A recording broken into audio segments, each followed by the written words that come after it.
Scandinavian film and television culture doesn't possess the galactic powers of the Star Wars series, nor do we inhabit the magic world of Harry Potter or Lord of the Rings. What Scandinavian film and television is famous for is not blockbusters and mainstream film and television dramas, although we may occasionally find such a Scandinavian hit. But even when it happens, as it did with the Millennium Trilogy from 2009, based on the late Swedish crime author Stieg Larsson's books, the global audience for each of these films in cinema was only between 6 and 9 million.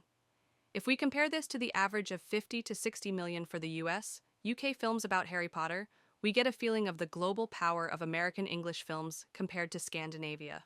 All Scandinavian countries have a quite strong and diverse production of film and television genres, and national audiences tend to like the film and television they get. But Scandinavia is a small region in a very big and very global world, and each of the countries are small.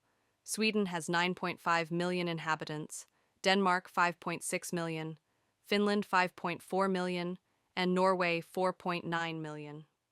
In the European Union as a whole, the population is by now 739 million. So Europe is much bigger than US with its 311 million. But where Europe is fragmented in many different nations with different languages, USA is a unified and very firmly organized market with a strong tradition for international distribution. Smaller nations, such as the Scandinavian, cannot produce films on the budget American films can.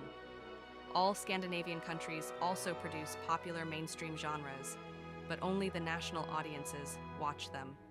What Scandinavian film and television is known for internationally is not mainstream genres and blockbusters. We are known for our auteurs, for those individuals that experiment and take chances. We're known for our contribution to the social and psychological realism, for putting existential and social problems on the agenda. Those trends dominate film, television, and fiction, and documentaries. When Scandinavia, from time to time, produces genre films or genre television, as for instance, the present Danish success series, The Killing, critics abroad often point to special artist and thematic qualities that stand out compared to mainstream products.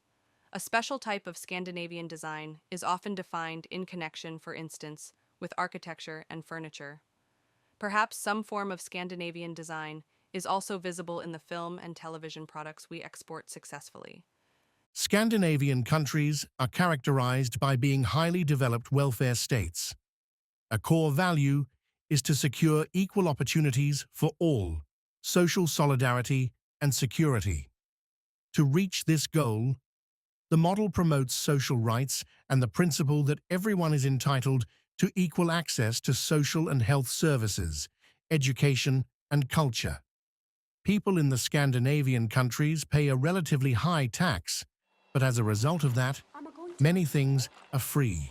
Health service, education, and also many cultural offers. The welfare state doesn't eliminate market forces and free enterprise, but the collaboration between the public and the private sector aims at securing the individual in the best possible way. The welfare model of Scandinavia also greatly influences film and television. Public support for cultural production in general and for film and television has a prominent place.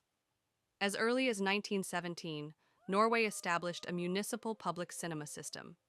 And in the 1930s, some countries established public-funded film support, for instance, SFC in Denmark in 1939, focusing on documentary film. But for film, the main institutional public initiatives came with the forming of national film institutes in Sweden in 1963, in Denmark in 1972, and in Norway in 1988.